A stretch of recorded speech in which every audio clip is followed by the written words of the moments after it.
Behold,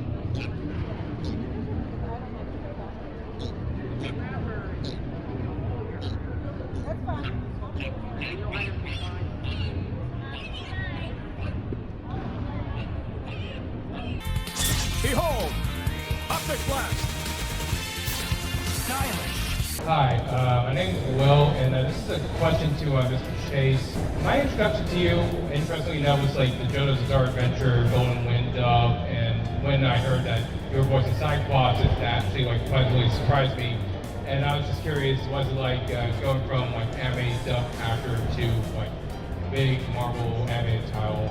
Thanks for the question. Yeah, I love JoJo's. I was a huge fan for such a long time. It was cool to be a leader of that familia and then be a part of the leader of the X-Men familia too. I gotta say the big difference for dubbing in animation is that when you're dubbing, you're doing some finished animation. But for working for something like Marvel, you're able to really work with the script because they haven't animated it. So you're doing lots of different line reads. You're able to do sometimes in the booth another actor, which we couldn't do during COVID, but we've gradually started to do, which has been really fun. And that's a completely different kind of work. Really fun and reminiscent of the kind of play that you find doing a play, doing theater, which was my first love. This is a question to Ms. Fukuhara. Hi. My bad for the pronunciation. Years ago, almost a decade now, you were in the 2016 Suicide Squad film. Oh my gosh, don't age me. I'm sorry, miss.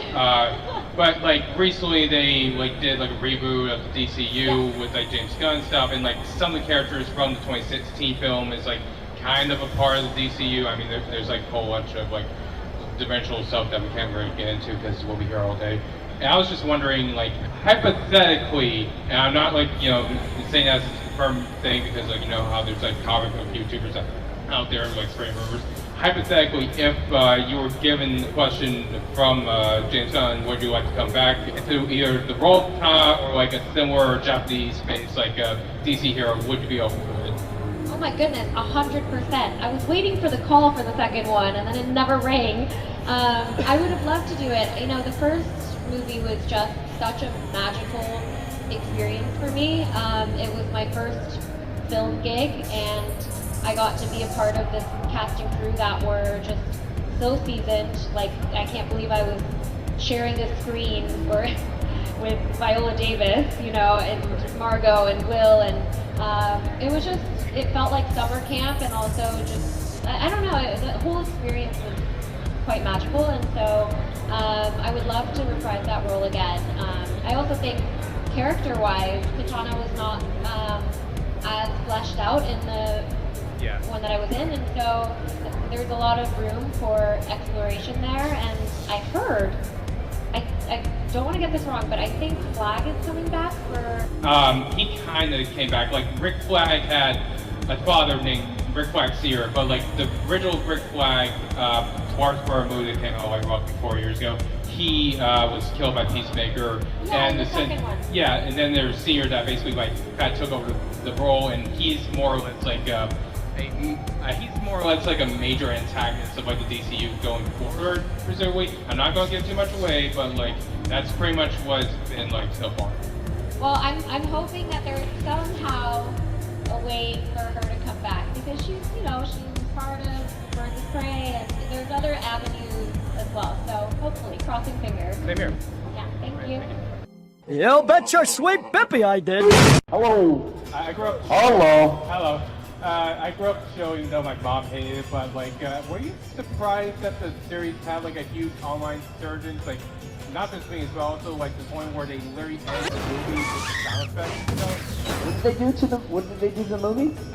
Okay, basically a few years back, there was like a guy on YouTube that took the card scene from the first Deadpool movie and added like the sound effects from the show. Oh, okay. And essentially, other people started to do like sort of similar thing where they do like other action scenes. I even dabbled a bit with like the old 95. Oh, yeah. So it's amazing how many people are taking like Ed, Edd and Eddy memes and throwing it in with other genres and making their own thing. I think it's awesome. I've done a few shows where I may have sounded a little bit like Eddie, partially, like the Project Arms one, and people have taken the whole video and been like Eddie's melting, and they do the whole Eddie, and then they animated it as Eddie melting, and it's like literally the same. I didn't realize it when I was doing it, but literally Buddy melting in lava and stuff sounded like Eddie melts, so if they redid the whole animation. So there's like all kinds of stuff like that all over there. I think it's great. I love everything that comes out, like the one video with Ed singing that song. This is on a vacation far away. People know it sounds like Ed. And you're going, it does sound like Ed. Yeah. Like all that stuff that people just find and turn it into something. Ed lore, it's pretty amazing. I think it's awesome. Awesome. It keeps going on. Yeah. Hey, what's this one with the face? Oh, that? Oh, no. You're not ready to step into the court of the Crimson King. I'll try to keep this quick. This is a question for you, since you were the voice of Dean from Venture. What's it like having this show that went on for like over a decade to like wrap up with like that big movie, Brilliant as a Blood and Bad Blue Heart? Well, actually, literally 2 decades. We started in 2003, the same year I started Ninja Turtles. Yeah. And then the movie came out in 2023. It's funny, like the creators and I were going to have like a last gentleman's hurrah, all wear tuxedos, go to the premiere in Comic-Con, and then there was a SAG strike, and we couldn't promote anything that was done under SAG as part of the scope of work, so we had to like be quiet and not do it. That show was extraordinary. The only other thing I've done that was long before was Ninja Turtles, and I got to show up every week and have brothers which I didn't grow up with, and it was wonderful. It was lovely. So getting to do a show for 20 years was nuts. But they gave us more pizza on Turtles than we did on Venture Brothers. We had other things.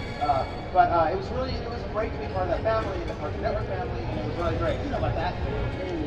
I loved it. But at the very, very end, the sad thing was not getting to go like celebrate the finish of it after 20 years. I was about to direct a session, and my actor, I just found out they were premiering it Thursday, and then the actor I had was like, hey, how you doing? And I was like, oh, I'm a little bummed out. I just found out this is the premiere of the thing, but it's in San Diego. I'm in LA. I can't make it. He's like, you need to go right now. And talked me into quitting the session. He's like, I'll make it up, but go right now. And I went there, and I made it within like 5 minutes of the premiere. Warner Brothers snuck me in, and I wore a mask and hid, and then it was great. And I saw the whole thing, and I met a couple that are now married because they came to a panel of Venture Brothers. What? Anyway, it's extraordinary when you have something for that long. It's really impactful, and it's lovely, and that's my little story about it. So pretty much anyone can tell you to do something, and you'll do it. Drive to San Diego. So, and what I heard is you want someone here to get married? Is that what it is? Just for that? Yeah, it's not a nostalgia con until there's nuptials. Well, we still have one more day, so you never know. Don't kink shame me! As a kid, when I grew up, like, we had spots which eventually became 4Kids. And the thing I noticed over the years is that a lot of 4Kids titles are more or less lost media, while a few titles like Yu-Gi-Oh!, Indigo League, Pokemon is like still around. I was wondering how that affected like you and like other cast members, knowing that like most of the stuff they've worked on is now more or less like not being able to see the light of day anymore, such as like the infamous One Piece stuff. Well, I think generally speaking, I mean, I understand what you're talking about. The shows are not in the kind of circulation that they were when they first debuted. Again, we don't have the same kind of culture we had back then, where people were, you know, so many people were tuned in to such a small source for their entertainment, right? So I'm actually, one of the things I love most is that the original series was a part of the last of the Saturday morning cartoons, which was like a ritual for me when I was growing up. Obviously, I'm very good at cartoons. You too, right? But so, but I've often found when people come to the table, you know, like they'll say, "Hey, I caught the show on, you know, even if it's the one that's the original series that stopped airing so long ago. It's on Netflix now, or they find it somewhere else." So there are still places to find it. I take your point. I feel privileged to be a part of something people cherish for this long. So in a sense, that it's been so long makes it even more special. And also, as someone that worked behind the scenes a lot, unfortunately, the best material was not the stuff that it was being judged on. It had to do with the licensing and the toy pairing and all the marketing that went along with it. We could have great ratings, but if there wasn't a toy sale that was going on so well, then we would get the show pulled. One of the best shows that all of us were part of was, and probably if you asked me what I was most proud of directing, was a little show called Viva Pinata. And because the game didn't sell that well, we pulled the show. The show was pulled, so it's harder to find. But that was a chance for all of us to be funny and do things that were just really from the acting side more than following the lip flap. And yet it's harder to find. So it's frustrating that way, but it's also very, it's just, we're very grateful to have been part of so much of it. But that's a great question. Thank you. Appreciate that. Don't worry if the grinder starts up. So this is kind of an obscure question because Miss Derryberry, you did a show called TikTok on Adult Swim. That was the best show in the whole world, wasn't it? Yeah, it was fun. I love that show. Yeah. When people ask me what's my favorite show, I'll say TikTok and there's crickets. Yeah, it's weird. I mean, like, it's a cult Adult Swim show, but like, I kind of had a soft spot for like the technology that was being used, where it's like motion capture on like the face animation, but like sort of stiff, like almost like South Parky almost. Loosely, I was thinking like Mike Python personally, but they get Mike Python like some stuff. Yeah. And I was just wondering if you have like any stories related to like TikTok, like whether it's like recording stories or like seeing the episodes when they were live on network. So I did this character on TikTok named Helpy.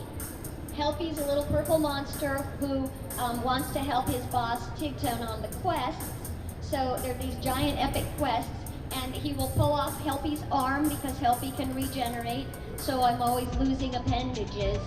And they wanted a crazy voice. So I did this voice I thought I could not maintain, but I could. I figured out how to do Helpy's voice. It's a combination of an old lady, like an ancient, and a little boy. So, Helpy, there's Helpy right there. And I can do Helpy for hours on end. Oh, TikTok, pull off my arm. I want to help. It was a really great show. Potentially painful.